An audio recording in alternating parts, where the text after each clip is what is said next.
봉독할 때에 주께서 성경에 명하신 바를 따라 주의 말씀 잘 받는 표로 우리 크게 아멘합니다. 봉독합니다. 내가 또 알아본즉 레위 사람들이 받을 몫을 주지 아니하였으므로 그 직무를 행하는 레위 사람들과 노래하는 자들이 각각 자기 밭으로 도망하였기로 내가 모든 민장들을 꾸짖어 이르기를 하나님의 전이 어찌하여 버린 바 되었느냐 하고 곧 레위 사람을 불러 모아 다시 제자리에 세웠더니 이에 온 유다가 곡식과 새 포도주와 기름의 11조를 가져다가 곳간에 드림으로 내가 제사장 셀레미야와 서기관 사독과 레위 사람 브다야를 창고지기로 삼고 마따냐의 손자 사쿠르 아들 하난을 버금으로 삼았나니 이는 그들이 충직한 자로 인정됨이라. 그 직분은 형제들에게 분배하는 일이었느니라. 내 하나님이여 이 일로 말미암아 나를 기억하옵소서.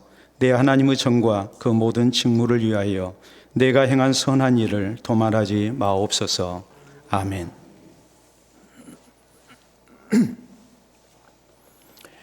흉부외과는 주로 심장과 폐 수술을 집도하는 외과입니다.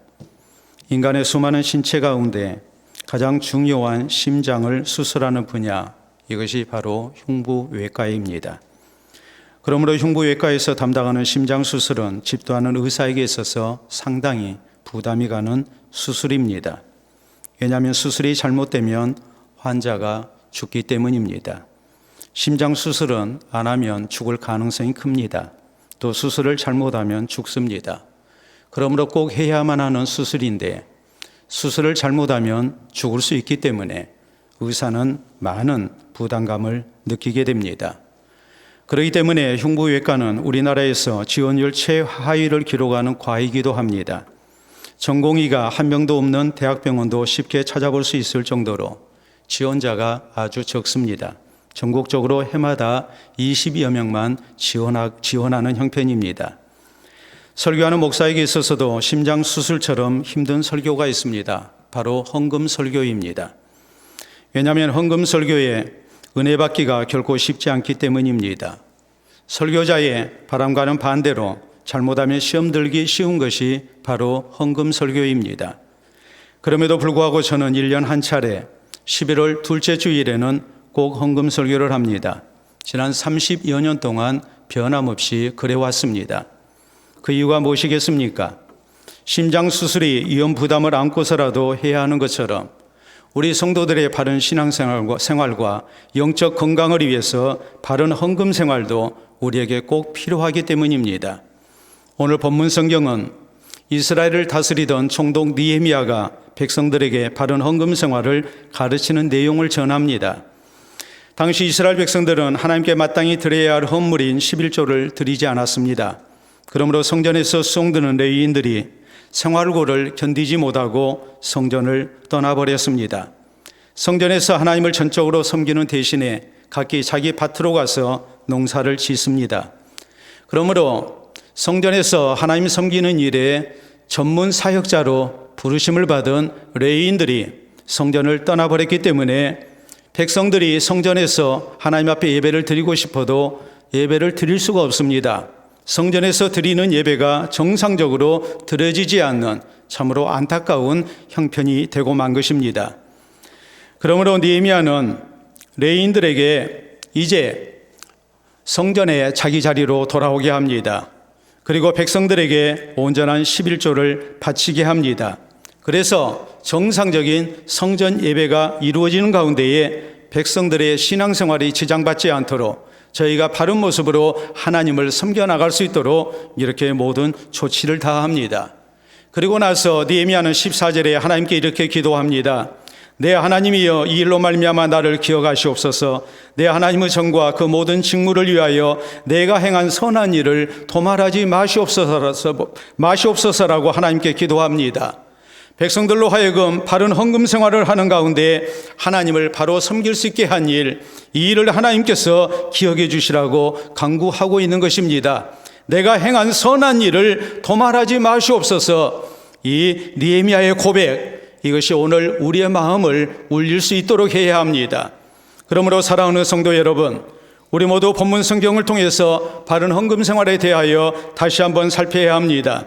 그래서 바른 헌금 생활을 힘쓰는 가운데 느헤미야처럼 우리도 담대하게 하나님 앞에 기도할 수 있어야 합니다. 내 하나님의 전과 그 모든 직무를 위하여 내가 행한 선한 일을 도말하지 마시옵소서, 나를 기억하여 주시옵소서, 이렇게 우리가 힘있게 하나님께 기도할 수 있는 성도가 되어야 합니다. 그러기 위해서 우리 성도는 어떤 신앙 자세가 있어야 합니까? 우리는 어떤 신앙 자세를 가지고 하나님 앞에 기쁨으로 헌금해야 합니까? 첫째로 우리는 바른 헌금을 통하여 하나님 나라 사역에 헌신되는 것이 하나님 앞에서 내가 행한 선한 일이 된다는 사실을 명심해야 합니다. 10절에 내가 또 알아본 즉 레위 사람들이 받을 몫을 주지 아니하였으므로 그 직무를 행하는 레위 사람들과 노래하는 자들이 각각 자기 밭으로 도망하였기로. 그리고 11절에 보면 내가 모든 민장들을 꾸짖어 이르기를 하나님의 전이 어찌하여 버린 바 되었느냐 하고 곧 레위 사람을 불러 모아 다시 제자리에 세웠더니라고 말합니다. 느헤미야가 봤을 때에 성전에서 전담 사역자로 부르심을 받은 레위인들이 이제 생활고를 견디지 못하고 이렇게 자기 밭으로 가서 농사를 짓습니다. 그래서 성전 예배가 하나님 앞에 제대로 드려지지 않습니다. 이것을 보고 느헤미야는 마음 아파합니다. 이 잘못된 일을 바로잡고자 합니다. 레위인들을 데려다가 제자리에 세우고 그리고 백성의 지도자들을 꾸짖습니다. 너희가 왜 오늘날 이런 사태가 벌어지도록 하였느냐? 백성들이 11조를 잘해서 하나님 앞에 드릴 것을 드림으로 레위인들이 성전에서 하나님께 받은 바 직분을 잘 감당할 수 있도록 해야 하는 것이 옳은 일이거늘, 그래서 백성들이 하나님을 섬기는 일에 차질이 없도록 해야 하는데 왜 이런 일이 초래되었느냐고 꾸짖습니다. 그래서 12절로 13절에 보면 이 온 유다가 곡식과 새 포도주와 기름의 11조를 가져다가 곡간에 드림으로 내가 제사장 셀레미야와 서기관 사독과 레위 사람 부다야를 창고지기로 삼고 마따냐의 손자 사쿨의 아들 하난을 버금으로 삼았나니 이는 그들이 충직한 자로 인정됨이라. 그 직분은 형제들에게 분비하는 일이었느니라라고 성경에 기록됩니다. 백성들이 11조를 내지 아니해서 성알고 때문에 이제 성전 직무를 떠나버린 레위인들 다시 돌아와서 성전 직무에 봉사하게 합니다. 레위인들 백성들에게 11조를 바치게 합니다. 또 신실한 책임자들을 세워서 헌물을 관리하게 합니다. 레위인들의 생활비를 지급하게 합니다. 그래서 모든 것이 제자리로 돌아오도록 하나님을 향한 성전 예배가 소홀하지 않도록 조치를 다했습니다. 그리고 14절에 느헤미야는 이렇게 기도합니다. 내 하나님의 길로 말미암아 나를 기억하시옵소서. 내 하나님의 전과 그 모든 직무를 위하여 내가 행한 선한 일을 도말하지 마시옵소서라고 기도합니다. 자신이 했던 일, 하나님의 교회가, 하나님의 백성들이 이제 하나님을 잘 섬길 수 있도록 조치한 이런 모든 일들, 백성들이 하나님 앞에 바른 11조 생활을 하고 헌금 생활을 해서 하나님 섬기는 일에 차질이 없도록 정상으로 회복시켜 놓은 이런 모든 일에 대해서 내가 행한 선한 일을 하나님께서 기억해 주시라고 이렇게 간절히 담대하게 기도합니다. 오늘 우리 성도가 바른 헌금을 통하여 하나님 나라 사역에 헌신되는 것, 이것이 얼마나 하나님 보시기에 소중한 일이고 귀한 일인가를 기억해야 한다는 말입니다. 우리 하나님께서 우리가 주를 섬기는 모든 일들 가운데 우리 하나님 나라 사역의 아름다운 모습으로 헌신된 것, 이 모든 것을 내가 행한 선한 일로 인정해 주시고 기억해 주신다는 이 믿음을 가지고 우리가 바른 헌금 생활을 힘써야 함을 배워야 합니다. 우리가 성경에 보면 우리 예수님께서 마태복음 6장에 이렇게 말씀하십니다. 오직 너희를 위하여 보물을 하늘에 쌓아두라 라고 말씀하셨습니다. 우리가 하나님이 주신 재물을 땅에만 쌓아둬서는 안 된다는 말입니다. 그리고 말씀하십니다. 내 보물이 있는 그곳에는 내 마음도 있느니라. 다시 말하자면 하나님께서 맡기신 재물을 가지고 우리가 하나님께서 기뻐하시는 선한 사역에 바로 사용하게 될 때에 그것이 하나님 앞에 하늘에 쌓아둔 보물로 인정됨을 주님께서는 분명히 가르치셨습니다. 이 땅의 즐거움과 우리 육신의 만족만을 위해서 사는 사람들이 기억해 주는 그런 재물이 아니라 우리 하나님께서 기억해 주시고 인정해 주실 만한 그런 사용처가 우리에게 있어야 한다는 말입니다. 다시 말하자면 우리가 하나님 앞에 선교와 구제, 하나님의 선한 사역을 우리가 힘쓰므로 말미암아 우리의 보물이 하늘에 쌓아지고 하나님께서 이 모든 것을 인정하시고 칭찬하시고 기억해 주시는 그런 섬김과 나눔이, 헌신이 우리에게 있어야 한다는 말입니다. 그러므로 구원받은 성도들과 초대교회 성도들은 하나님의 선한 사역에 열심을 냈습니다. 헌금을 힘쓰는 가운데 가난한 자를 구제했고 이방 선교에 저희는 즐거이 헌신됐습니다. 예루살렘 교회 성도들은 가난한 성도들을 구제하는 데 열심을 다했습니다. 이방 교회였던 마게도냐 교회에는 자신들도 힘들었지만 흉년당한 예루살렘 교회 성도들을 위해서 풍성한 구제 헌금을 했다고 성경은 기록하고 있습니다. 빌보서 4장 18절에 보면 사도 바울은 이방 선교를 위해서 풍성한 헌금을 했던 빌립보 교회 성도들에게 이렇게 칭찬하는 말씀을 보냅니다. 이는 받으실 만한 향기로운 제물이요 하나님을 기쁘시게 한 것이다. 우리가 하나님께서 우리에게 맡기신 제물을 가지고 하나님의 선한 사역에 사용됐을 때에 이것이 얼마나 하나님께서 기쁘게 받으시는 일인지, 아름다운 헌신인지, 하나님께서 기억하실 만한 선한 일이 되는지 성경은 우리에게 분명하게 강조하고 또 강조하고 있는 것입니다. 1900년대 중반 미국 텍사스에서 있었던 일입니다. 젊은 친구 세 사람이 석유 사업으로 큰 부자가 됐습니다. 그들의 이름은 존 뉴턴과 루이스 웨더포드 그리고 사무엘 프레스톤입니다. 이들이 젊은 날에 크게 성공을 했기 때문에 우리가 돈 버는 데만 인생을 낭비하지 말고 이제 번 돈을 가지고 인생을 즐기는 데에 우리가 사용하자고 이렇게 의기투합해서 저희는 뉴욕으로 놀러 갔습니다. 미국 최대의 도시인 뉴욕에 놀러 가서 당시 최고급 호텔인 엠베서더 호텔 29층에 숙소를 잡았습니다. 그리고 거리 구경에 나섭니다. 또 술을 마셨습니다. 마음껏 즐겼습니다. 술 취해서 밤늦게 호텔로 돌아옵니다. 그런데 호텔 엘리베이터가 고장이 나 있었습니다. 호텔 직원이 사정합니다. 2층에서 하룻밤만 주무시면 내일부터는 모든 것 정상으로 돌아올 겁니다. 참 죄송하게 됐습니다. 2층에 좋은 방을 준비해 뒀으니 이제 그쪽에 가서 오늘 저녁 주무시라고 얘기를 합니다. 그런데 술기운에 호기가 발동돼서 29층까지 걸어서 올라가겠다고 괜찮다고 그랬습니다. 그리고서 이 세 사람은 29층까지 걸어서 올라갑니다.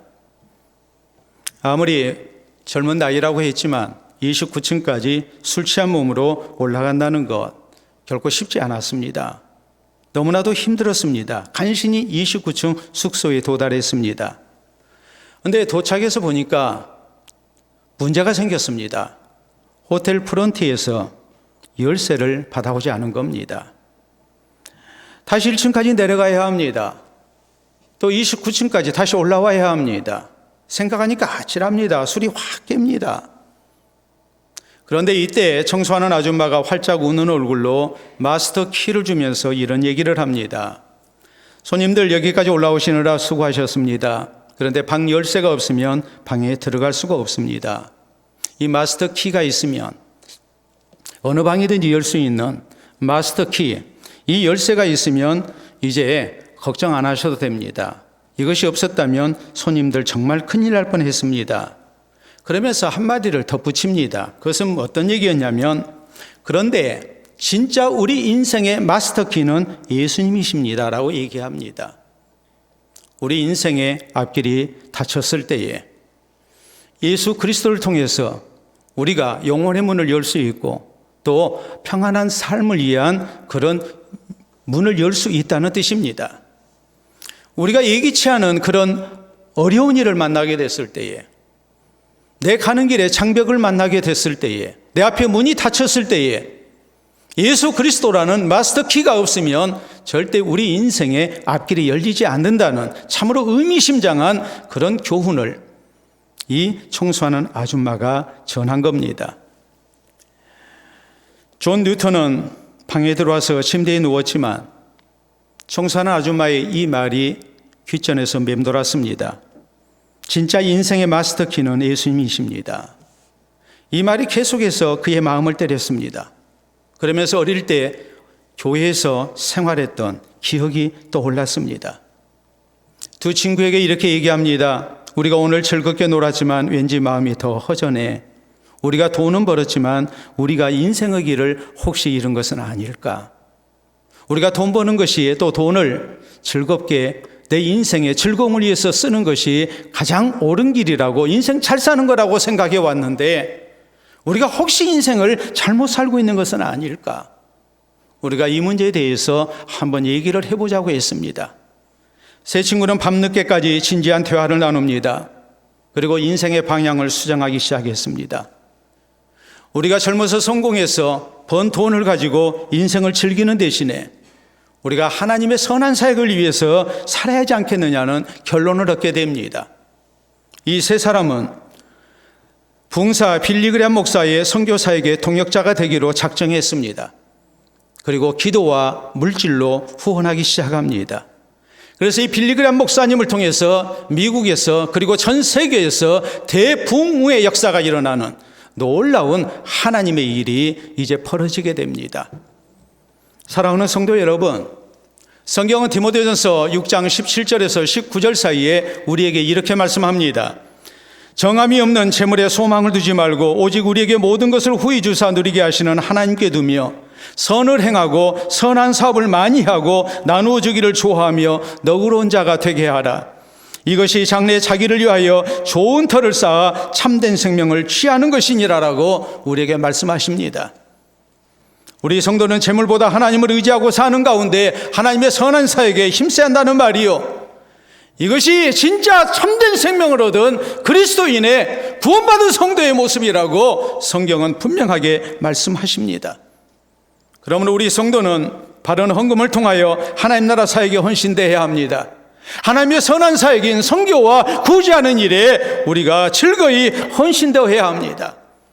그래서 장차 하나님 앞에 설 때에 하나님께서 선한 일을 힘썼다고 우리 하나님 기억해 주시는 우리 모든 성도들이 될 수 있기를 바랍니다. 둘째로 우리는 내가 행한 선한 일은 하나님께서 기억해 주신다는 사실을 믿고 바른 헌금 생활을 힘써야 합니다. 14절에 보면 느헤미야는 내 하나님의 일로 말미암아 나를 기억하시옵소서, 내 하나님의 정과 그 모든 직무를 위하여 내가 행한 선한 일을 도말하지 마시옵소서라고 하나님 앞에 담대히 기도합니다. 느헤미야가 백성들에게 하나님께 11조를 드리기 위해서 성전 예배가 정상적으로 돌아오게 한 것, 이것은 어떤 정치적 목적으로 했던 일이 아니었습니다. 백성들의 인기를 얻기 위해서 했던 일도 아닙니다. 느헤미야가 백성들에게 바른 헌금 생활을 통하여 하나님을 향한 성전 예배가 회복되도록 했던 그 이유가 무엇일까요? 우리가 크게 두 가지를 생각할 수 있습니다. 첫째는 이것이 하나님 보시기에 선한 일이요 마땅한 일이기 때문입니다. 두 번째는 하나님을 위해서 헌신했던 것, 이것은 사람 몰라줘도 하나님께서는 다 기억하시고 상 주시는 일이라는 것을 굳게 믿었기 때문입니다. 얼마든지 백성들이 반발할 수 있습니다. 그러나 느헤미야는 그런 거 개의치 않았습니다. 이것은 하나님의 백성된 우리가 마땅히 해야 할 일이요, 또 이렇게 하면 하나님께서 이 일을 잘했다고 인정해 주실 것이라는 믿음과 확신이 있었기 때문에 느헤미야는 백성들의 지도자들을 꾸짖으며 저희로 하여금 백성들과 더불어 바른 11조를 하는 가운데 성전 예배가 회복되도록 저가 총독으로서요 자신의 모든 권세를 행사했던 것입니다. 우리 성도가 하나님 앞에 바른 헌금 생활을 힘쓰고 또 우리가 하나님 앞에 선한 일을 힘써야 할 이유가 무엇이겠습니까? 무엇보다도 이것이 하나님 보시기에 구원 얻은 성도로서 마땅한 일이기 때문에 그렇습니다. 그런가 하면 하나님을 위한 헌신, 하나님께서 기억해 주시고 상 주시는 일이기 때문에 우리는 더더욱 그리해야 합니다. 이 믿음을 가지고 우리는 하나님의 선한 사역을 위해서 바르게 헌금하며 쓰임받을 수 있어야 합니다. 우리가 성경에 보면 다윗이 성전 건축을 소원합니다. 다윗이 늘 하나님 앞에 기도했던 기도 제목이 뭐였습니까? 우리가 시편 116편 12절에 보면 여호와께서 내게 주신 모든 은혜를 내가 무엇으로 여호와께 보답할꼬? 다윗은 하나님 앞에 받은 은혜를 보답해야 한다고 생각했습니다. 그리고 그는 하나님의 이름이 있는 성전을 건축하기를 원합니다. 자원해서 하나님 앞에 헌신됐습니다. 그럴 때 하나님께서 그에게 약속하십니다. 다윗을 칭찬하십니다. 다윗 사는 날 동안 평안 회복을 주실 것이요, 다윗의 후손들 가운데 이스라엘의 왕이 오를 자가 영원토록 끊어지지 아니할 거라고 놀라운 복을 다윗과 그의 자손들에게 약속하십니다. 그리고 그 약속대로 다윗 사는 날 동안 평안이 있었고 다윗의 자손들이 이스라엘의 왕위에 대대로 오르게 됩니다. 뿐만 아니라 다윗의 자손 가운데 만왕의 왕 되신 예수 그리스도가 탄생하셨음을 우리는 분명하게 알고 있습니다. 우리가 하나님을 위해서 하나님의 선한 사에게 헌신될 때에 이것을 하나님이 얼마나 기뻐하시고 사랑하시고 또한 인정해 주시고 기억해 주시는가를 우리에게 생생하게 보여주고 있는 것입니다. 우리 예수님은 구제할 때에 사람들 보는 데서 하라고 하지 않았습니다. 오히려 은밀한 가운데 구제하라고 말씀하십니다. 오른손이 하는 것 왼손이 모르도록 구제하라고 말씀하셨습니다. 대신에 주님께서 주신 약속이 무엇입니까? 은밀한 중에 보시는 너희 하나님께서 그 모든 것을 다 보시고 상으로 갚아주실 것이라고 약속하시지 않습니까? 우리 예수님께서 성전에서 백성들이 헌금하는 모습을 보십니다.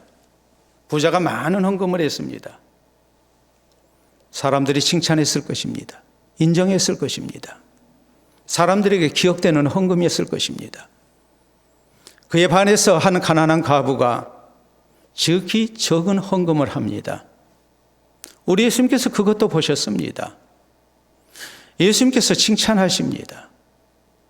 이 여인이 얼마나 어려운 살림 중에 얼마나 기쁜 마음으로 하나님 앞에 헌금을 했는지 우리 주님은 다 알고 계셨습니다. 많은 사람들 앞에서 이 가난한 과부의 적은 헌금을 큰 헌금이라고 칭찬하십니다.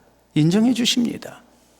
우리가 하나님 앞에 드려지는 헌금, 또 하나님 앞에 헌신돼서 선교와 구제사에게 힘쓰는 모든 일들, 우리 하나님께서 다 보고 계시고 기억해 주시는 선한 일인 것을 우리에게 믿도록 성경은 말씀하고 계십니다. 우리나라는 1910년 일제의 식민 치하 가운데 들어가게 됩니다. 일제는 우리나라를 식민지로 삼으면서 그 전에 했던 일이 있었습니다. 그것은 대한제국에 거액의 빚을 지게 한 것입니다. 그 빚의 금액은 당시 돈으로 1,300만 원이었습니다. 당시 대한제국에 우리나라의 1년 예산과 맞먹었습니다. 그러니까 큰 빚을 진 거죠. 그래서 우리의 자주권을 빼앗고 더 나아가서 1910년 한일 병탄의 치욕스러운 역사를 우리로 하여금 겪게 했습니다. 이런 일본의 흉계를 사람들은 알았습니다. 그래서 이것을 어떻게든 저지하기 위해서 1907년 국채보상운동이 일어납니다. 국채보상운동의 슬로건은 비주구렁에서 나라를 구하자였습니다. 그래서 나라의 자주권을 회복하기를 원했던 겁니다. 당시 신문 보도에 보면 전국적으로 27만여 명이 참여했습니다. 한 푼, 두 푼 의연금을 냈습니다. 남자들은 술과 담배를 끊고 그 돈으로 의연금을 냈고 여자들은 비녀와 가락지를 팔았습니다. 일제의 방해로 몇 달 후에 중단되고 맙니다. 그렇지만 이런 정신은 1998년 우리나라가 IMF 구제금융을 당하게 될 때에 이제 많은 국민들이 금모기 운동으로 국난을 극복한 그런 아름다운 전통으로 이어지게 됩니다. 오늘날 그 명단이 이렇게 많이 발견이 됐고, 그리고 이 사람들이 어떤 사람들이 의연금을 냈는지, 국제 보상을 위한 이런 헌신을 했는지, 어느 곳에 사는 누가 얼마를 냈는지 이런 것들을 기록한 문서들이 많이 발견이 되고 있습니다. 우리가 사진으로 보도록 합니다. 여러분 사진을 보시게 되면 왼쪽에 거기 국제 보상 의연금 이렇게 적어져 있잖아요. 자, 그래서 다음 사진을 보면 저기 누가 얼마를 냈는지 다 적어져 있어요. 다음 사진도 보면 저렇게 세세하게 기록이 되어 있죠. 그래서 이런 것을 모아서 전시를 해둔 그런 전시관이 있습니다. 대구에서 시작된 국제보상운동, 그 발상지에 이렇게 이제 건물을 지어서 기념관을 세워서 국제보상운동 기념관이라 해서 저기에 이렇게 다 보존이 되어 있습니다. 그래서 2017년 10월에 유네스코 세계 기록 문화유산으로 이것이 등재가 될 정도로 전 세계가 기억할 만한 그리고 계승해야 할 문화유산으로 인정을 받았습니다. 그렇기 때문에 마땅히 나라를 위한 희생과 헌신을 후손된 우리가 영원히 잊지 않고 기억해야 한다는 것, 그것은 당연한 일이죠. 그래서 얼마 전에 이런 책이 나왔습니다. 지난 8월에 나온 책입니다. 책을 보면 빛, 나눔으로 빛이 되다라는 제목의 책입니다. 나라의 빚을 우리 모두가 함께 나눔으로 말미암아서 나눠서 짐으로 말미암아서 이제 이 나라의 빛이 됐다는, 또 세계 역사의 빛이 됐다는 것을 이렇게 나타내는 그런 이제 책입니다. 우리 선조들이 나라를 사랑했던 그 마음을 느끼게 하고 또 나라를 위한 희생과 헌신이 이 시대에도 변함없이 계승되어야 함을 우리에게 가르치고 있는 것입니다. 사랑하는 성도 여러분, 우리 성도는 내가 행한 선한 일도 하나님께서 기억해 주심을 믿어야 합니다. 나라를 위한 희생을 나라가 기억하고 백성들이 기억하고 역사가 기억하고 후손들이 기억하고 있는 것과 마찬가지로 우리가 하나님의 선한 사역을 위해서 선교와 구제하는 일에 함께 동참했던 이런 모든 일들, 우리 하나님께서 분명히 기억하시고 또한 이 모든 일에 아름다운 칭찬이 있을 것임을 우리는 믿어야 합니다. 그리고 이 믿음으로 하나님의 선한 사역을 위해서 우리가 기쁜 마음으로 헌금해야 합니다. 그래서 하나님의 선한 사역에 귀하게 쓰임받고 우리가 하나님 앞에 설 때에 하나님께서 기억해 주시는 우리 모든 성도들이 될 수 있기를 바랍니다. 셋째로, 오늘 말씀을 들을 때 우리에게 있어야 할 다짐이 무엇이겠습니까? 그것은 모두가 이 선한 일에 함께 해야 한다는 사실입니다. 느헤미야가 하나님을 바로 섬기기 위해서 11조 드릴 것을 촉구했을 때 백성들의 반응이 12절에 이렇게 기록됩니다. 이에 온 유다가 곡식과 새 포도주와 기름의 11조를 가져다가 곡간에 드림으로, 온 유다가 함께 했다고, 모든 백성들이 한 사람 빠짐없이 하나님께 11조를 드렸다고, 그래서 하나님을 바로 섬기고자 힘썼다고 성경은 말씀하고 있는 것입니다. 하나님의 선한 사역에 우리 모든 성도가 함께함을 역시 가르칩니다. 성경에 보면 하나님께서는 애굽에서 노예 생활하던 이스라엘 백성들을 하나님의 능력으로 구원해 내십니다. 저희를 해방시켜 주십니다.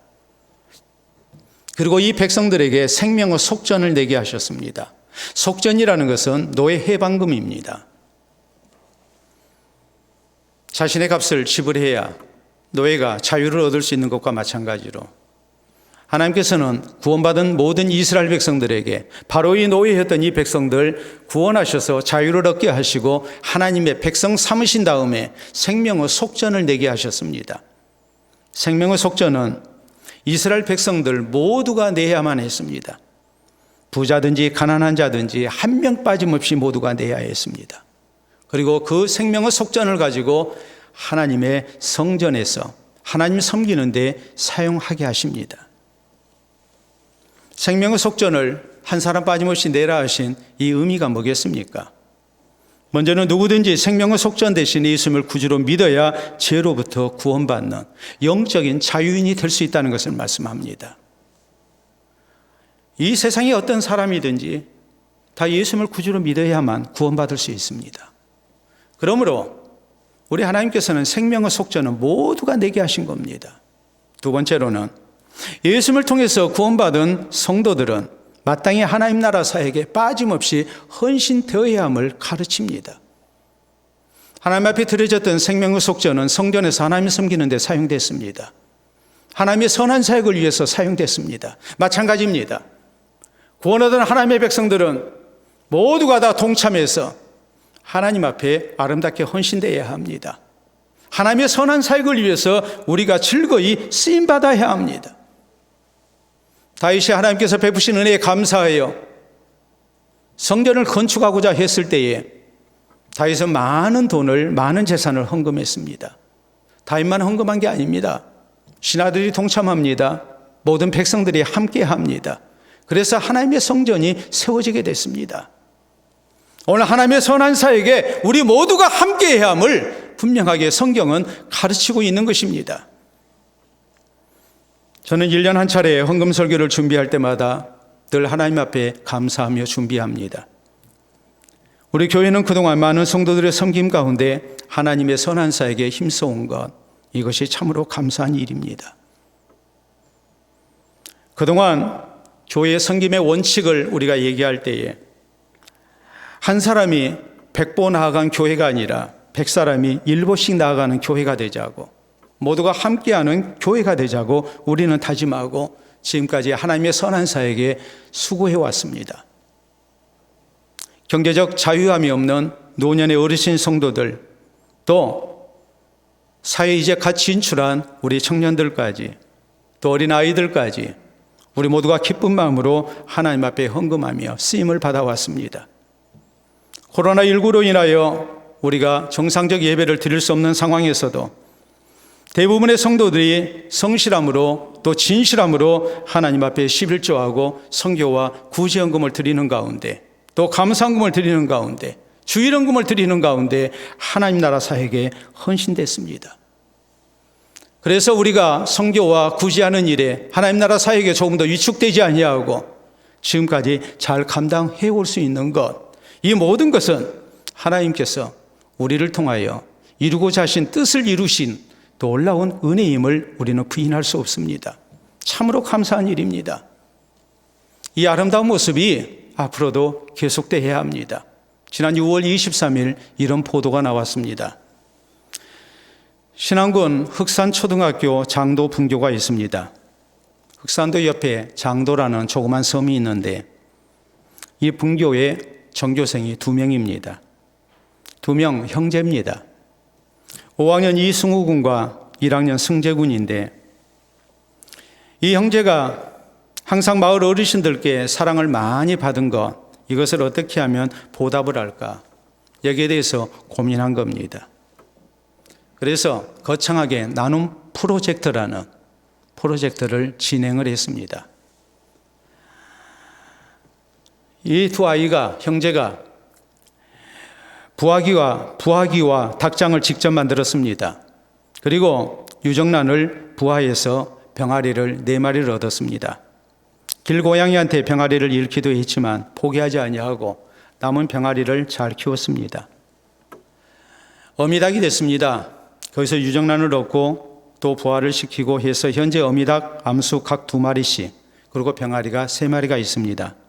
그리고 그동안에 모은 유정란을 마을 어르신들께 무료로 드리고 앞으로도 계속 그렇게 드리겠다는 거예요. 동네에 어린아이가 없기 때문에 얼마나 이 두 형제가 사랑을 많이 받았겠습니까? 그래서 그 사랑을 보답하고자 한 거예요. 사진을 한번 보도록 하겠습니다. 형제입니다. 손에 저렇게 달걀을 들고, 그리고 다음 사진 보면 저렇게 유정란을 부화시켰어.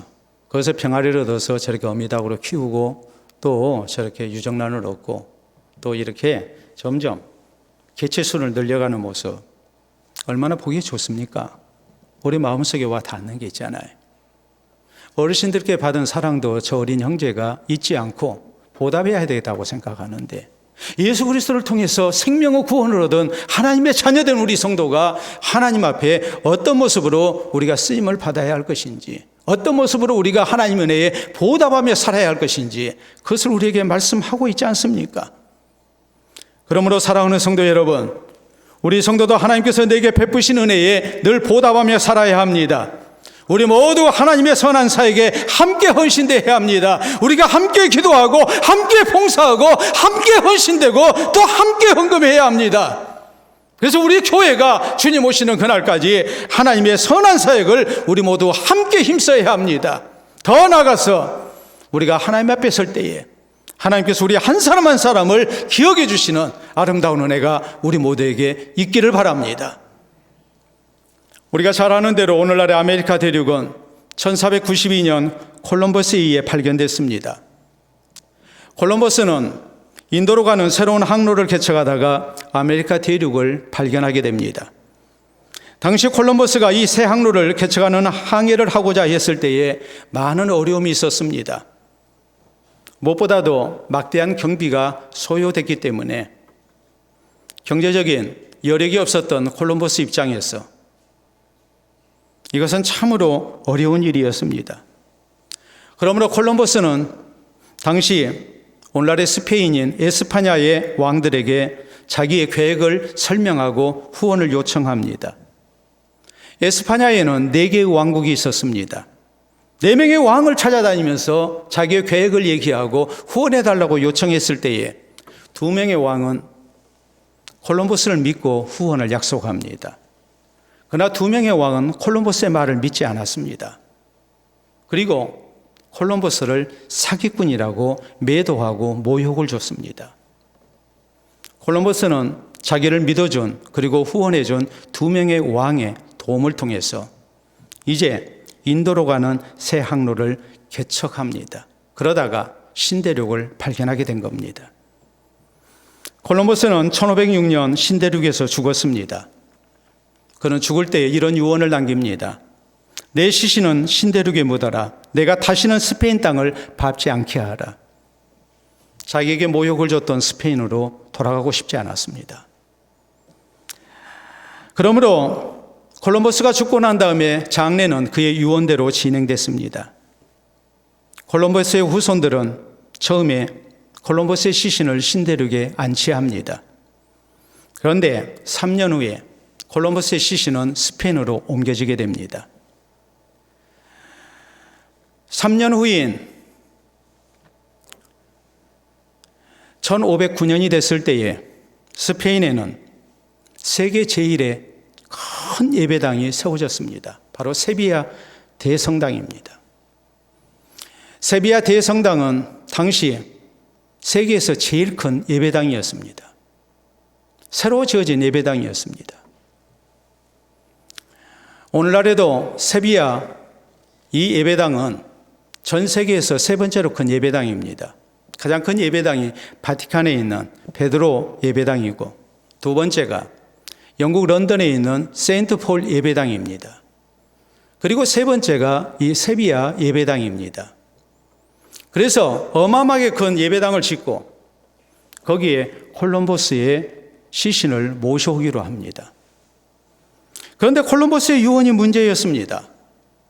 그러므로 콜럼버스의 유언을 어기지 아니하고 콜럼버스의 시신을 안치할 수 있는 방법을 생각해냅니다. 그래서 이런 방식으로 콜럼버스의 시신을 세비야 예배당에 안치했습니다. 자, 오늘날 가면은 볼 수 있는 모습입니다. 자, 사진 보도록 합니다. 4사람이 청동으로 만든 콜럼버스의 관을 어깨에 메고 있는 모습입니다. 저 4사람은 콜럼버스 당시의 에스파냐의 4왕들입니다. 앞모습은 이렇게 생겼습니다. 저렇게 청동관을 들고 있죠. 어깨에 메고 있죠. 뒷모습은 이렇습니다. 우리가 사진으로 볼 때 앞모습, 뒷모습 별 차이가 없는 것 같습니다. 그러나 자세하게 앞에 있는 왕 2사람과 뒤에 있는 왕 2사람의 모습은 자세히 보면 다릅니다. 우리가 자세히 보도록 하겠습니다. 앞에 있는 왕, 콜럼버스의 말을 믿어주고 그리고 그의 탐험을, 항해를 후원했던 2 왕의 모습은 저렇게 얼굴을 쳐들고 밝은 모습으로 조각해놨습니다. 뒤에 있는 왕들, 콜럼버스의 말을 믿지 아니하고 그를 사기꾼이라고 모욕을 줬던, 협조하지 아니했던, 후원하지 아니했던 2 왕의 모습, 아주 침울한 모습으로 고개를 숙이고 있는 모습입니다. 역사의 죄인이 된 모습이죠. 우리가 무엇을 느껴야 합니까? 우리 성도가 장차 하나님 앞에 설 때에 이런 부끄러운 모습 되지 않도록 해야 합니다. 하나님 나라의 선한 사에게 우리가 아름답게 헌신돼서 부끄러운 모습으로 기억되는 사람이 아니라 하나님께서 사랑하시고 칭찬하시는 모습이 될 수 있어야 합니다. 그러므로 사랑하는 성도 여러분, 우리 모두 사는 날 동안 하나님 나라 사역에 더욱 헌신되어야 합니다. 선교와 구제에 우리가 아름답게 헌신되어야 합니다. 바른 헌금을 통해서 하나님 보시기에 선한 선교와 구제 사역에, 하나님 나라 사역에 우리가 헌신되어야 합니다. 사람들은 기억해 주지 못한다 할지라도, 사람들은 혹시라도 나를 이해하지 못한다 할지라도 하나님의 구원받은 백성으로 하나님 앞에 선한 일에 헌신되는 것, 하나님께서 기억해 주시는 참으로 아름다운 일인 것을 우리는 믿어야 합니다. 이 믿음으로 우리 모두 함께 해야 합니다. 그래서 장차 하나님 앞에 설 때에 하나님께서 내가 행한 선한 일을 기억해 주시고 또 칭찬해 주시는 우리 모든 성도 될 수 있기를 우리 주님의 이름으로 축원합니다. 우리 함께 기도합니다. 오늘 내가 하나님 앞에 선다면 어떤 모습이 될 것 같습니까? 특별히 우리가 부족한 건 많지만 하나님께서 내게 맡겨주신 시간과 재능과 재물을 통해서 하나님의 선한 사역에 얼마나 헌신되면서 우리가 쓰임받고 있는지 우리 자신을 다시 한번 점검해 봐야 하지 않겠습니까? 사람이 기억해 주는 일에만 우리 자신을 사용하지 말고 하나님이 기억해 주시는 일에 우리가 쓰임받을 수 있어야 합니다. 하나님 앞에 선한 일을 많이 하는 하나님의 백성들, 바른 헌금 생활을 통해서 우리 하나님께서 기억해 주시는 하나님의 선한 사역에 동참한 주의 백성 될 것을 우리 모두 기도로 다짐할 수 있기를 바랍니다.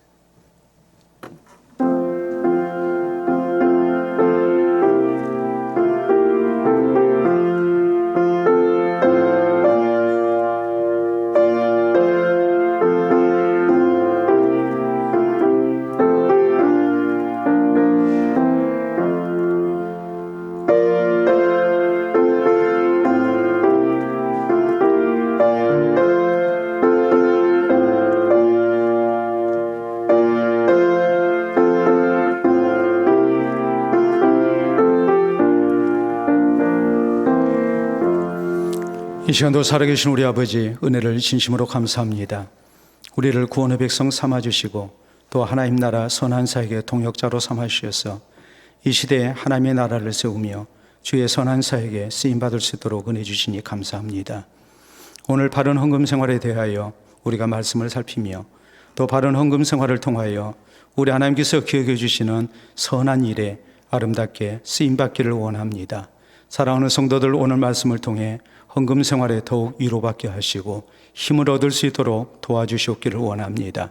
우리 모두가 함께 동참하여 하나님의 선한 사역에 쓰임받을 수 있도록 도우시사 우리 교회가 또 우리 한 사람 한 사람이 하나님께서 기억해 주시는 복된 교회 성도들 되게 하시고 하나님 앞에 설 때에 하나님께서 크게 칭찬해 주시며 인정해 주시고 기억해 주시는 하나님의 사람들 또 헌신자들 다 될 수 있도록 인도하여 주시옵소서.